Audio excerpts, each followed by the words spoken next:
This video is about the fact that there's always room for improvement, even in terms of your strongest talent.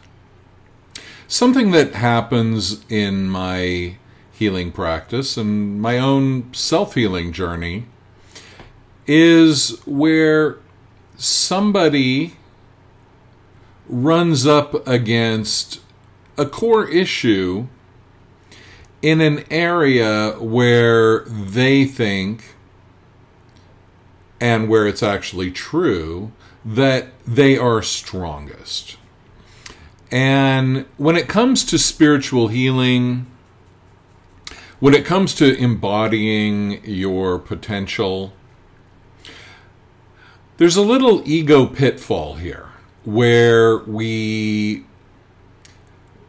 feel, for example, that we are, in the top 1% of a certain skill. So let's say if empathy is a really strong character trait of yours, that you have more empathy than most people by far, that maybe you're a healer, maybe you're a therapist, maybe you're a doctor, whatever it is, or just a nice person, and you know that you have so much more empathy than the average person. You are gifted in this area. And then let's say you get accused of not having enough empathy. And your ego runs right into saying, no, that can't be the deal because I'm super empathetic. That's my strong suit. And sometimes with healers, with so-called spiritual people, we're all spirits, so we're all spiritual, even if we completely deny that realm. But I digress. What happens is a lot of time the ego pops up and says, hey, I'm more empathetic than anybody I know. You cannot criticize my empathy level. But that actually stops people right in their tracks. That egoic reaction, which is kind of understandable.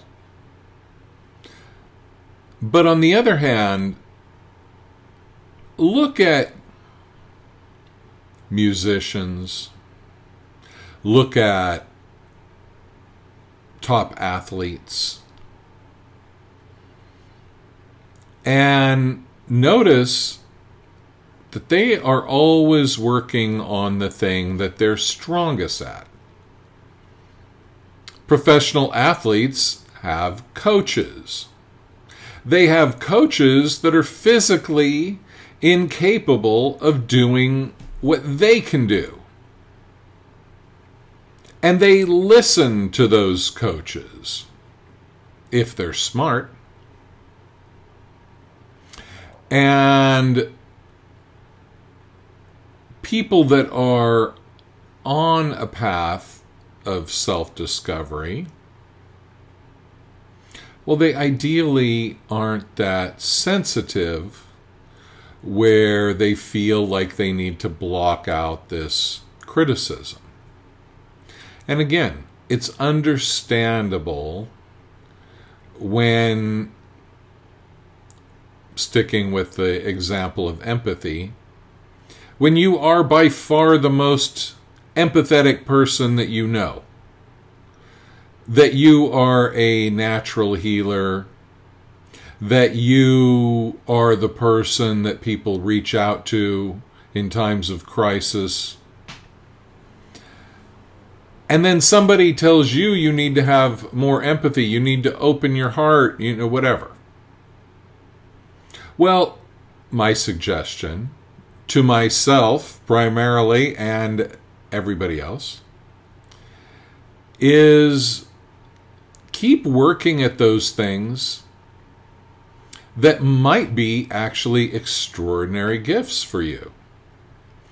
And actually listen to people who are nowhere near on your level.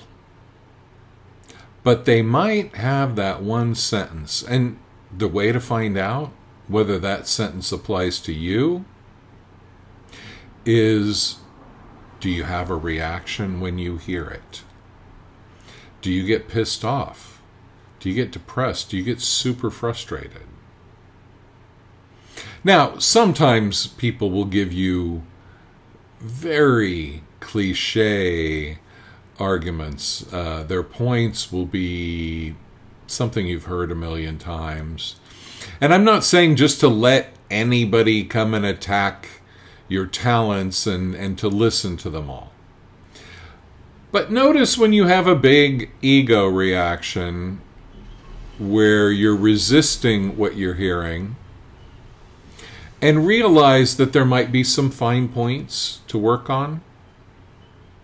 Just like a top athlete practices, they work out, and they accept coaching. So your coach might be the whole world out there. It might be any random person that says a certain thing to you. But beware of that feeling of, I got this, taking over too much. And leave room for understanding that there are things that you need to constantly work on, even if you are extraordinarily talented at that thing. It'll keep you humble, and it'll keep the growth process going, because every little bit that you improve in these areas can create really extraordinary results. So this might be a little abstract, but it's something that I see with people in the spiritual healing community. And it's something that I have to constantly go back and look at within myself. Thanks for watching, and if there's any way I could help you in your process, go to andysway.com for more information on everything I do, and feel free to get in touch if I can help. Thanks a lot.